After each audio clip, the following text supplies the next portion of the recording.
నమస్తే అండి. నేను అపరాజిత 19.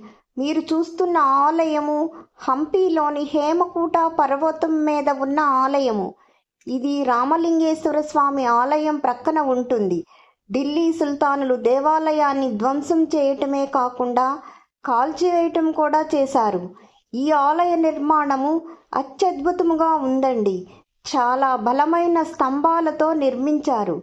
గర్భగుడి ఎదురుగా నాట్య మండపము, ఎంట్రన్స్లో భక్తులు కూర్చోవటానికి మన ఆధునిక జీవన విధానంలోని సోఫా సెట్స్ మాదిరిగా రాతితో నిర్మించినారు. హేమకూట పర్వతం ఎటు చూసిన ఆలయాలే.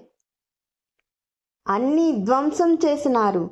ఒక్క రామలింగేశ్వర ఆలయం తప్ప. ఒక్కొక్క ఆలయాన్ని చూస్తూ ఉంటే మనసుకి చాలా బాధ అనిపిస్తుంది. మన సనాతన శిల్పకళా సౌందర్యము ఎలా విధ్వంసం చేశారో అని.